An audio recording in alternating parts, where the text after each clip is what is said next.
ওম শান্তি।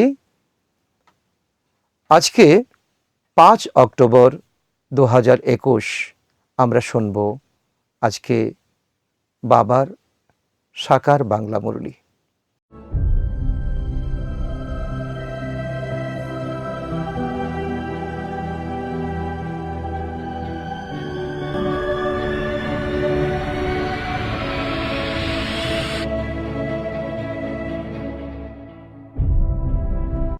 আজকের মহাবাক্যে বাবা বলেছেন, মিষ্টি বাচ্চারা, আত্মা আর শরীর যা পতিত হয়ে গেছে, কালো হয়ে গেছে, বাবার স্মরণে একে পবিত্র বানাও।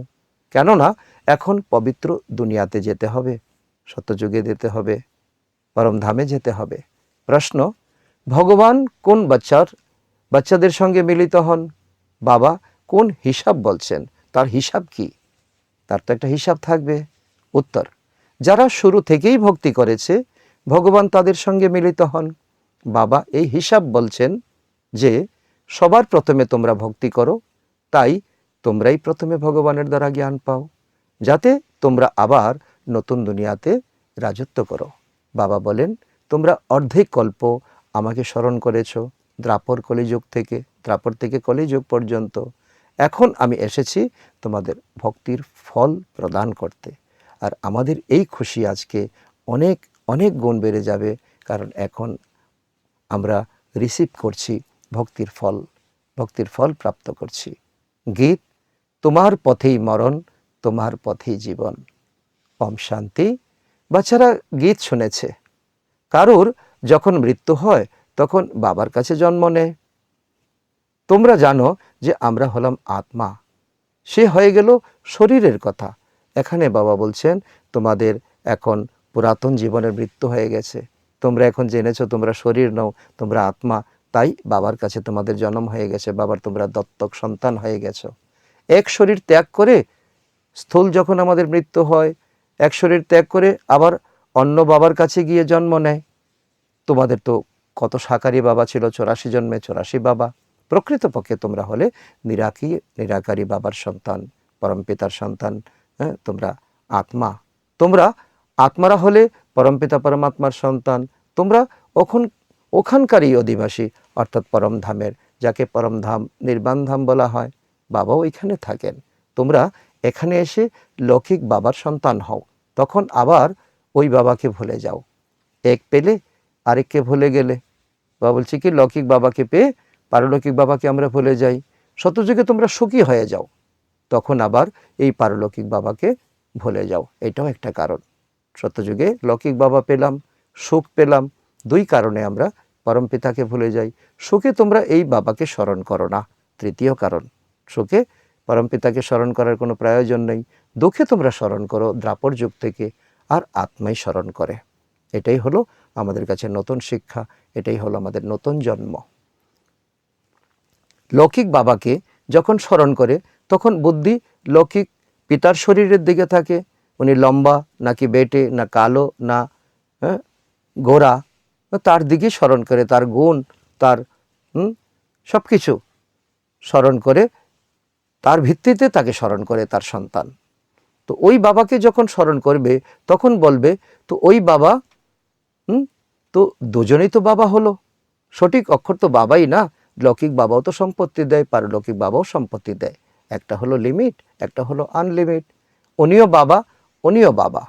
আত্মা আধ্যাত্মিক বাবাকে যখন স্মরণ করবে তখন বুদ্ধি ওই ঘরে চলে যাবে, পরমধামে চলে যাবে, এই নীল আকাশের অনেক উপরে নির্বাণ ধামে চলে যাওয়া উচিত। এই বাবা বসে বাচ্চাদেরকে বুঝিয়ে বলেন। এই সময় যখন তো ব্রহ্মার দ্বারা আমরা পরমপিতার শরণাপন্ন হচ্ছি।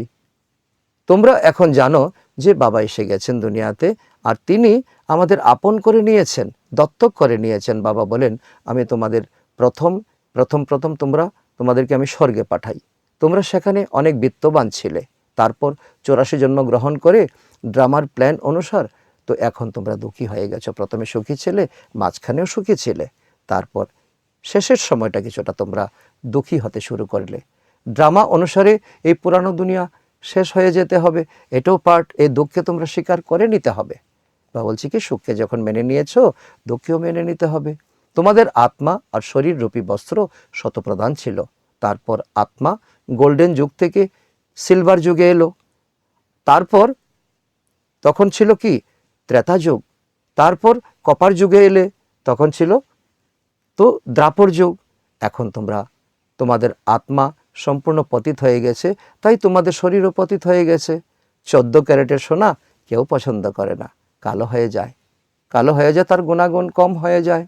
তোমরাও এখন কালো আয়রন যুগের হয়ে গেছো। তোমাদের এখন আত্মা এখন তমপ্রধান হয়ে গেছে, শরীরও তোমাদের একদম ব্যর্থ হয়ে গেছে, জর্জরীভূত হয়ে গেছে, রোগে শোকে তোমরা জর্জরীভূত হয়ে গেছো। এখন আত্মা আর শরীর যা এমন কালো হয়ে গেছে, তা পবিত্র কি করে হবে? এটাই হচ্ছে আমাদের প্ল্যানিং, যে যা নিয়ে কেউ চিন্তা করে না, কেউ করতে পারে না। আর তা করতে পারে একমাত্র পরমপিতা পরমাত্মা। আত্মা পবিত্র হলে শরীর পবিত্র পাওয়া যাবে। তা কিভাবে হবে? কিভাবে হবে? ভক্তির ব্যক্তিরা এক নিয়ম বলে, আর বাবা এসে তা শুদ্ধ করে। ভক্তি মার্গে বলে জ্ঞান গঙ্গা স্নান করলে আত্মা শুদ্ধ হয়ে যাবে। তো বাবা বলে গঙ্গা স্নান করলে কি আত্মা শুদ্ধ হয়? তা নয়। মানুষ ডাকতে থাকে, হে পতিত পাবন এসো। তো গঙ্গা তো পতিত পাবন নয়। পতিত পাবনকে ডাকিও, আবার গঙ্গাতে গিয়ে ডুবকিও লাগায়। আত্মা যখন এই কথা বলে, তখন বুদ্ধি পারলৌকিক বাবার দিকে চলে যায়। তো হে বাবা, দেখো বাবা অক্ষর কত মিষ্টি, কত মিষ্টি। বাবার থেকে উত্তম সংসারে আর কিছু নেই, কারণ বাবার সঙ্গে সম্পত্তি জড়িত রয়েছে। ভারতেই বাবা বাবা বলে থাকো তোমরা। এখন তোমরা আত্মবয়নী হয়ে বাবার হয়েছো, তোমরা বাবার দত্তক সন্তান হয়েছো। বাবা বলেন, আমি তোমাদেরকে স্বর্গে পাঠিয়েছিলাম, তোমরা নতুন শরীর ধারণ করেছিলে, কাঞ্চন কায়া হয়েছিলে। এখন তোমরা কি হয়ে গেছো? বাবা আমাদেরকে দেখে বাবা বিশ্বাস করতে পারছেন না। এই কথা সব সময় তো অন্তরে রাখা উচিত। আসলে আমরা কি ছিলাম, এখন কি হয়ে গেছি। আর বাবাকে এখন আমাদের স্মরণ করতেই হবে। স্মরণ তো সবাই তো স্মরণ করে, হে বাবা আমরা পতিত হয়ে গেছি, এখন তুমি এসে আমাদেরকে পবিত্র বানাও। কিন্তু কেউ পরিচয় করে, কেউ পরিচয়হীনভাবে করে। ড্রামাতে এই পার্টও আছে, কেউ পরিচয় পেয়ে বাবাকে ডাকবে, আর কেউ পরিচয় পাবে না। তাই তো ডাকতেই থাকে, খুঁজতেই থাকে। ড্রামা প্ল্যান অনুসারে তিনি আসবেনই যখন, তখন এই পুরাতন দুনিয়া নতুন হওয়ার সময় হয়। এই অ্যাকোরেট সময়, অর্থাৎ সঙ্গম যুগে এসে তিনি নতুন দুনিয়া তৈরি করেন।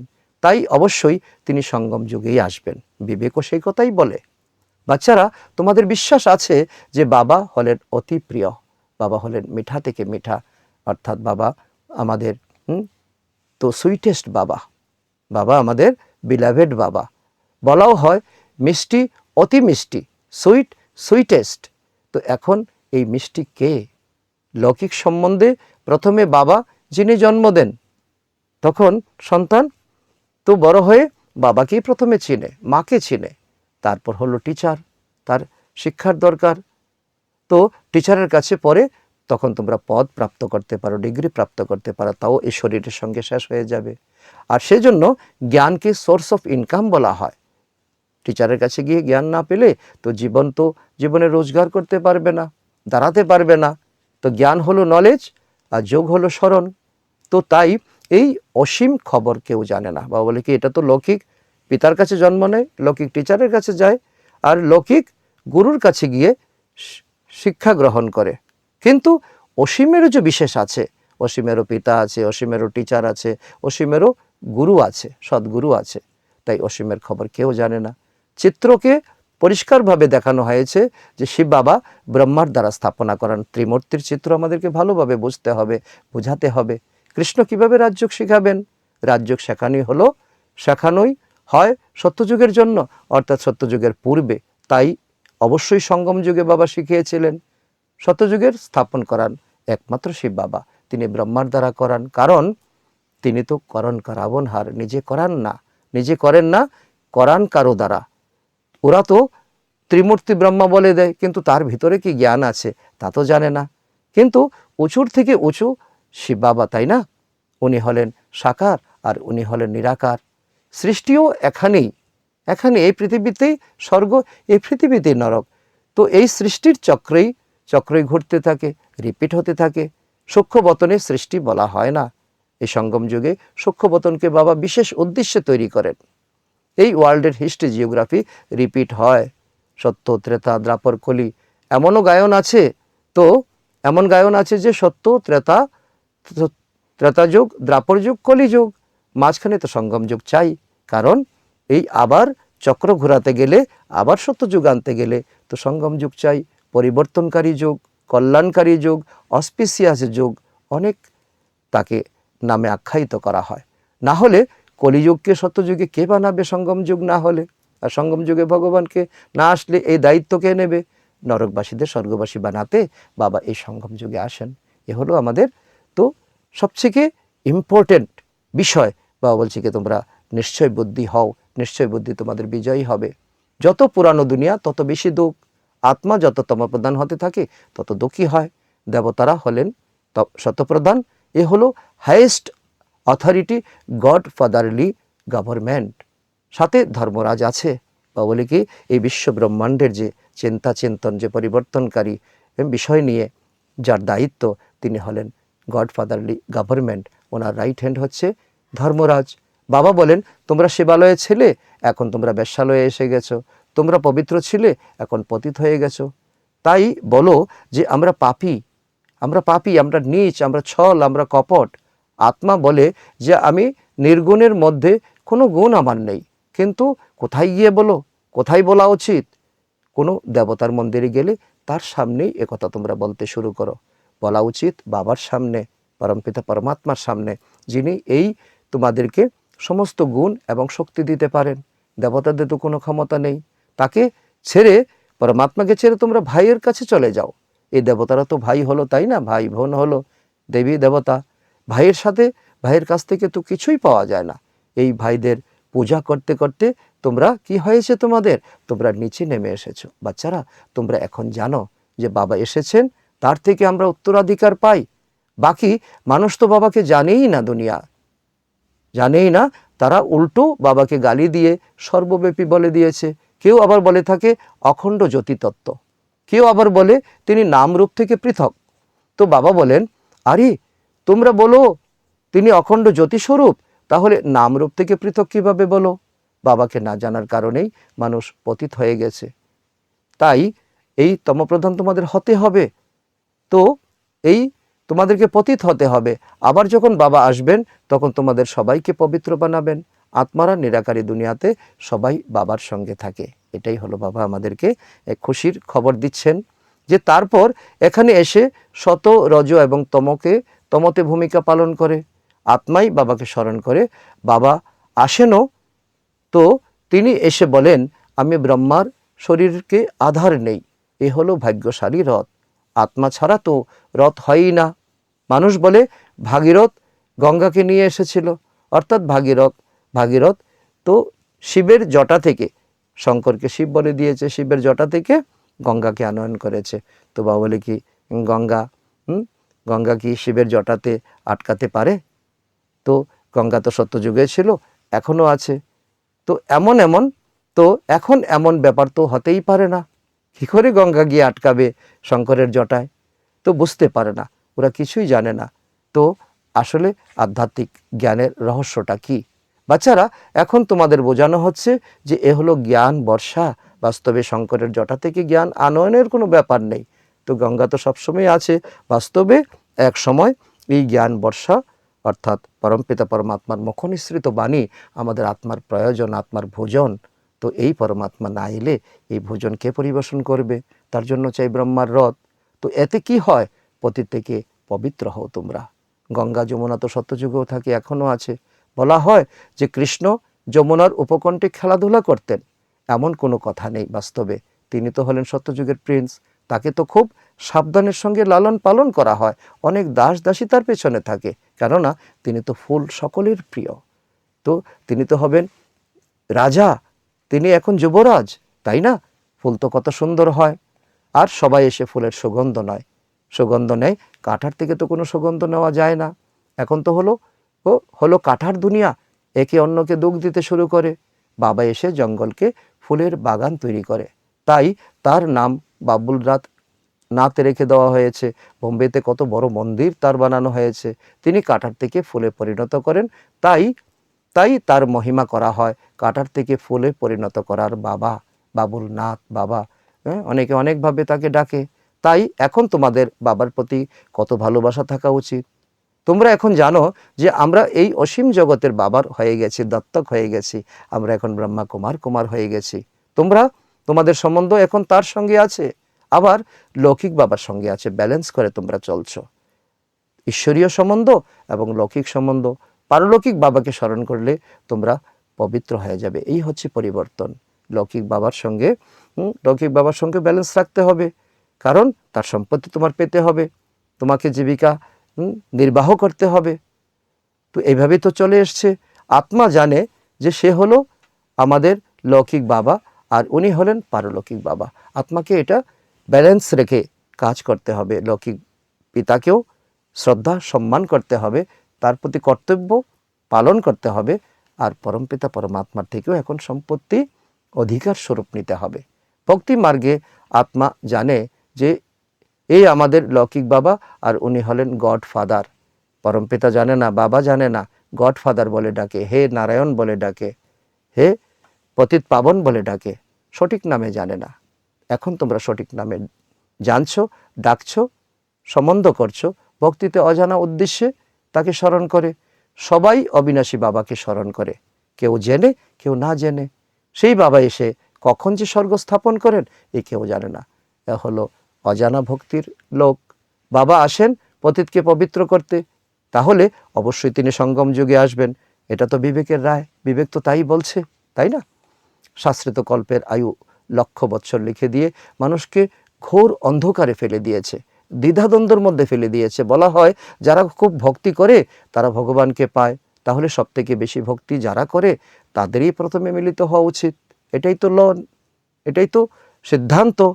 তো সবথেকে প্রথমে ভক্তি কে করেছে? তো বাবা হিসাব বলে দিচ্ছেন।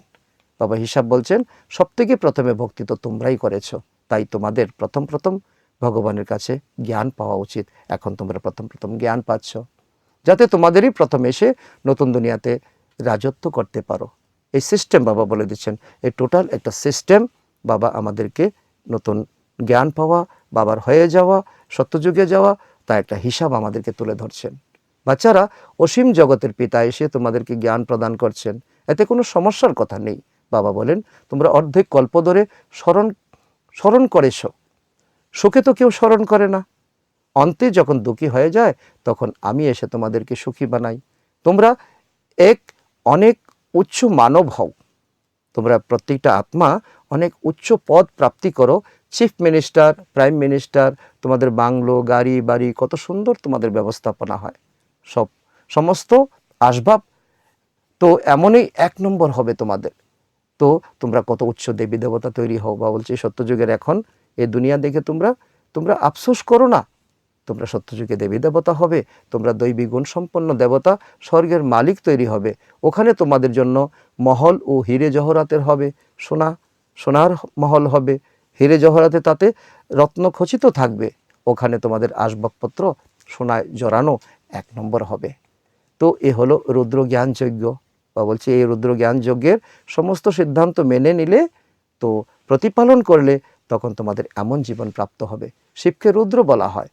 তো ভক্তি যখন সম্পূর্ণ হয় তখন ভগবান রুদ্র জ্ঞান যজ্ঞ রচনা করেন। অবিনাশী অশ্বমেধ রুদ্র গীতা জ্ঞান যজ্ঞ। সত্যযুগে যজ্ঞ অথবা ভক্তির কোনো কথা থাকে না। এই সময় বাবা এই অবিনাশী রুদ্র জ্ঞান যজ্ঞের রচনা করেন, যার স্মরণে পরে মহিমা চলতে থাকে। ভক্তি তো সর্বদা থাকবে না। ভক্তি আর জ্ঞান, ভক্তি হলো রাত আর জ্ঞান হলো দিন। বাবা এসে দিন তৈরি করেন। তাই বাচ্চাদেরও বাবার প্রতি কত প্রেম থাকা উচিত, ভালোবাসা থাকা উচিত। বাবা আমাদের এই বিশ্বের মালিক করেন, এই বিষয়টা আমাদের অনেক গুরুত্ব দেওয়া উচিত। তিনি তো আমাদের অতি প্রিয় বাবা, তাই না? তার থেকে প্রিয় বস্তু আর কিছুই হতে পারে না। তোমরা অর্ধেক কল্প ধরে স্মরণ করে এসেছো, বাবা তুমি এসে আমাদের দুঃখ হরণ করো, পতিত পাবন বাবা এসো, আমাকে দুঃখ থেকে মুক্তি দিয়ে আমাকে সুখে নিয়ে যাও। বাবা এখন এসেছেন, তিনি বোঝান, হে বাচ্চারা, তোমাদের নিজেদের গৃহস্থ জীবনে থাকতে হবে, সন্ন্যাসীদের মতো স্বার্থী হইও না। এই বাবার কাছে কতদিন বসে থাকবে? সাথে তো পরমধামে থাকতে পারবে। বাবা বলছে কি, এই বাবা অর্থাৎ মধুবনের বাবার সঙ্গে তো আমরা কিছুদিনের জন্য আমরা যাব, সেখান থেকে শক্তি অর্জন করে আবার যার যার সেবাস্থানে চলে আসব, আর সাথে তো থাকবো আমরা পরমধামে একসাথে। এখানে তো থাকতে পারবো না, কারণ এখানে তো আবাসন আমাদের প্রথমে তো খুবই ছোট পরিসরে ছিল, আর জ্ঞান তো শুরু হয়েছে বাবার 10 ফুট বাই 10 ফুট ঘরের মধ্যে। এখানে তো জ্ঞান শিক্ষার জন্য আসে সকলে, এই জ্ঞান শিক্ষা অল্পই ধারণ করে। তার জন্য এটা ভক্তি নয় যে এ রাতারাতি এখানে অনেক শিষ্য তোমার তৈরি হয়ে যাবে। এখানে শিষ্য নয়, এখানে হচ্ছে স্টুডেন্ট। লাউড স্পিকার দিয়ে কখনো কি তো পড়ানো হয়? তো প্রথমে তো প্রশ্নই ছিল না, তখন ছিল 10 ফুট বাই 10 ফুট ঘরের মধ্যে, আয়তনের মধ্যে পড়াশোনা শুরু হয়েছিল। টিচার কিভাবে প্রশ্ন তো জিজ্ঞাসা করবে লাউড স্পিকারের মাধ্যমে, ছাত্রই বা কী করে উত্তর দেবে? লাউড স্পিকারে কীভাবে প্রত্যুত্তর দেবেন? তাই অল্প সংখ্যক ছাত্রকে পড়াতে হয়। কলেজ তো অনেকেই হয়, তো সেখানে পরীক্ষাও হয়, রেজাল্ট বের হয়। এখানে তো বাবা পড়ান, তো রোজ আমাদের পড়াশোনা, রোজ আমাদের রেজাল্ট। তো এই দুনিয়ার সঙ্গে মিলেমিশে আমাদের থাকার জন্য বাবাজি আমাদেরকে যে জ্ঞান দিচ্ছেন, যে আমাদেরকে অভ্যর্থ জ্ঞান দিচ্ছেন, তোমাদের এটা বোঝা উচিত। বাবা হলেন দুইজন, এক হলো লৌকিক, এক হলো পারলৌকিক। দুঃখে ওই পারলৌকিক বাবাকে সকলে স্মরণ করে, উপরে আঙ্গুল তুলে। এখন সেই বাবা এসেছেন ডাইরেক্ট ব্রহ্মার শরীরে। মহাভারত লড়াইও সামনে উপস্থিত। ওরা মনে করে মহাভারত লড়াই কৃষ্ণ এসেছিল, অর্জুনকে জ্ঞান দিয়েছিল, মাঠে যুদ্ধ করেছিল, কিন্তু তা তো হতে পারে না। বেচারারা দ্বিধাগ্রস্ত হয়ে গেছে, তবুও তারা কৃষ্ণ কৃষ্ণ করতে থাকে। এখন অতি প্রিয় যেমন শিব, তেমন কৃষ্ণও তো বটে, কিন্তু তিনি হলেন অতি প্রিয় শিব হলেন নিরাকার, আর কৃষ্ণ হলেন সাকার। নিরাকার হলেন বাবা, হলেন সর্ব আত্মার বাবা, আর কৃষ্ণ হলো তো আত্মার বাবার থেকে পড়াশোনা করে ডিগ্রি পেয়েছেন, এবং পরে তিনি নারায়ণ হবেন। দুজনেই অতি প্রিয়। কৃষ্ণকে এর জন্য বলা হয় নেক্সট টু গড, ভগবানের সমতুল্য। কৃষ্ণ তো বিশ্বের মালিক, তাই না? এখন তোমরা বিচার করতে পারো সবথেকে প্রিয়, বেশি প্রিয় কে? শিব বাবাই তো এমন উপযুক্ত করেন, তাই না? কৃষ্ণ কি করেন? বাবাই তো তাকে এমন বানান, তাই না? তাই মহিমাও বেশি ওই বাবার হওয়া উচিত। পরমপিতা পরমাত্মার বাবা বুঝিয়েছেন, তোমরা সকলেই হলে পার্বতী।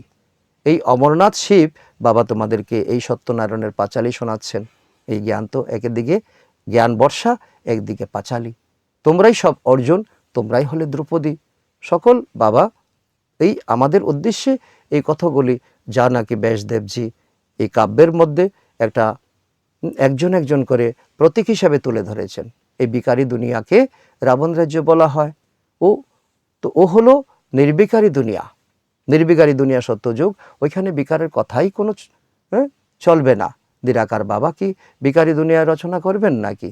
তিনি তো সঙ্গম যুগে এসে সত্যযুগ নির্বিকারী দুনিয়া রচনা করেন। তিনি একসঙ্গে 3 ধর্ম স্থাপনা করেন, ব্রাহ্মণ ধর্ম, দেবতা ধর্ম, ক্ষত্রিয় ধর্ম। বিকারী যত দুঃখ, সন্ন্যাসীদের হলো হরযোগ, নিবৃত্তি মার্গ। কর্মসন্ন্যাস তো কখনই হয় না। তখনই হবে যখন আত্মা শরীর থেকে পৃথক হয়ে যাবে। বা বলেছি কর্মসন্ন্যাস অর্থাৎ যখন পরমধামে আত্মা থাকবে, কোনো শরীর থাকবে না, তখন কোনো কর্মের প্রশ্ন নেই। গর্ভ জেলে আত্মার কর্মের হিসাব শুরু হয়ে যায়, তাকে সাক্ষাৎকার করানো হয়, তুমি কি কর্ম করেছ, তো তার সাজা ভোগ করতে হয়। গর্ভ জেলে অনেক প্রকারের সাজা ভোগ হয়, তাকে যখন ওইখানে এক পানিশমেন্ট দেওয়া হয়। বাকি কর্মসন্ন্যাস বলা ভুল। মানুষ হরযোগ ইত্যাদি অনেক শেখে, তারা গুহাতে গিয়েও বসে, আমি ভেষ অর্থাৎ আমি মহিষ, এরকম সংকল্প করে তারা মনের আকৃতিকে মনকে অনেক ভারী করে ফেলে। আগুনের উপর দিয়েও চলে, জলের উপর দিয়ে চলে, ঋদ্ধি সিদ্ধি অনেক কিছু তারা করে। জাদুঘরি থেকেও অনেক জিনিস করা হয়। তো রুমালকে কবুতর বানিয়ে দেওয়া হয়, তো লাঠিকে সাপ বানিয়ে দেওয়া হয়। ভগবানকে জাদুঘর, রত্নাগর, সৌদাগর বলা হয়। কিন্তু ওই জাদু থেকে তো কেউ, ওই স্থূল জাদু থেকে তো কেউ গতি সদ্গতি পেতে পারে না। কিন্তু ভগবানের সঙ্গে যদি আমরা এখন সম্পর্ক করি, তিনি আমাদেরকে এমন জাদুঘরের জাদু দেখাবেন, এমন সৌদা করবেন আমাদের অবগুণ নিয়ে, তিনি আমাদেরকে গুণ প্রদান করবেন, আমাদেরকে গতি সদ্গতি দেবেন। তো সে তো একই সদ্গুরু এসে সবাইকে গতি সদ্গতি করেন। আজ এটা এখন আমরা প্রাপ্ত করতে চলেছি। আচ্ছা, মিষ্টি মিষ্টি হারানিধি বাচ্চাদের প্রতি মাতা পিতা বাপ দাদার স্মরণের স্নেহ সমন আর সুপ্রভাত। আত্মাদের পিতা তার আত্মারূপী বাচ্চাদেরকে জানাচ্ছেন নমস্কার। আর আমরা আত্মারূপী সন্তানরা আমরা আমাদের মাতা পিতা বাপ দাদাকে জানাই স্মরণের স্নেহ সমন আর সুপ্রভাত। ধারণার জন্য মুখ্য সার: নাম্বার 1, কাঁটা থেকে ফুলে পরিণত করেন এক অতি প্রিয় বাবা, তাকে খুব ভালোবেসে স্মরণ করতে হবে। সুগন্ধি পবিত্র ফুল হয়ে সবাইকে সুখ প্রদান করতে হবে। নাম্বার 2, এই জ্ঞান হলো সোর্স অফ ইনকাম। এতে 21 জন্মের জন্য তোমরা খুব উচ্চ মানুষ হতে পারো, তাই এই জ্ঞান খুব ভালোভাবে পড়তে আর পড়াতে হবে, আত্ম অভিমানী হতে হবে। এ হলো আজকের প্রধান আমাদের ধারণা। বরদান: বাপদাদাকে নিজের সাথী মনে করে ডবল ফোর্সে কার্য করা সহজ যোগী ভব। কোনো কার্য করার সময় বাপদাদাকে যদি নিজের সাথী করে নাও তাহলে ডবল ফোর্সে কার্য হবে, আর স্মৃতিও খুব সহজ থাকবে। কেননা যে সদা সাথে থাকে তার স্মরণ শীঘ্রই হতে থাকে। তার এমন সাথী থাকলে বা বুদ্ধির দ্বারা নিরন্তর সতের সঙ্গ করলে সহজ যোগী হয়ে যাবে। আর শক্তিশালী সঙ্গ হওয়ার কারণে প্রতিটি কর্তব্যে তোমাদের ডবল ফোর্স থাকবে, যাতে প্রতিটি কার্যে সফলতার অনুভব হবে। এ হলো আমাদের প্রাপ্তি। তো আজকের স্লোগান: সেই মহারথী যে কখনোই মায়ার প্রভাবে পরবশ হয় না। আজকের সমান আমি সহজ যোগী আত্মা। আচ্ছা, ওম শান্তি।